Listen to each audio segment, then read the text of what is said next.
Everybody, my name is Aidan Nadell. I'll be talking to you about anti-Semitism. So I grew up 70 years after the Holocaust in a town that's over 4,000 miles from Eastern Europe. I grew up in a school district where 1 in every 3 students was Jewish. So I was sure that I would never experience anti-Semitism. At least I was sure until one day during my freshman year of high school, I heard the joke, "We should finish what Hitler started." I remember it was fourth period study hall, I was sitting at the library at a table with 3 other boys. For the purposes of their privacy, let's call them Kurt, George, and Carlos. Carlos and I had been best friends since elementary school, but George and Kurt were new to me. Like any freshman in high school, I cared deeply about fitting in with a group of friends. So, when Kurt suspiciously glanced at me and whispered to Carlos and George, I became concerned. "So what are you whispering about?" I asked. Kurt dismissed me. "Don't worry about it."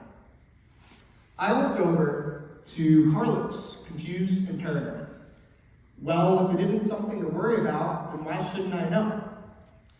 Carlos assured me, "Trust me, dude, you don't want to know." At this point, I realized that I was likely the butt of the joke. Kurt and Carlos were in on the joke, while I was left on the sidelines, wondering what I was missing. "Come on, I can handle it," I assured them. George raised his eyebrows. "Are you sure?" Swallowing a lump of fear in my throat, I nodded and motioned for him to share with me. His next 6 words disarmed me. "We should finish what Hitler started." Now, Kurt made this joke knowing full well that I was Jewish. By we, George was referring to the 3 other boys. By finish what Hitler started, he meant to complete the genocide of the Jews, starting with me. For those who aren't familiar, the Holocaust is a genocide organized by German Chancellor Adolf Hitler in his final solution to the problem that he saw with Jews. He used mass shootings, starvation, gas chambers, and forced labor to kill 6 million Eastern European Jews during World War II. Now, I was used to jokes that scrutinized my choice of words or clothes, but never my identity as a Jew. I let out a fake smile and some fake laughter before heading into the bathroom. For the first and only time in my life, I was embarrassed to be Jewish.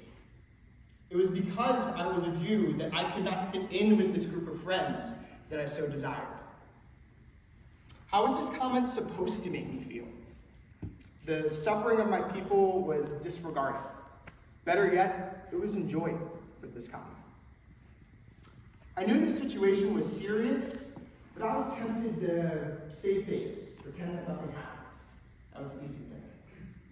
My mom had shared with me that anti-Semitism happens due to a lack of empathy. Whether it was because of his own parents or his beliefs, Kurt could not put himself in the shoes of the Jews that were shot, gassed, and worked to death. As a consequence, George received an in-school suspension and a conversation with the rabbi from my synagogue.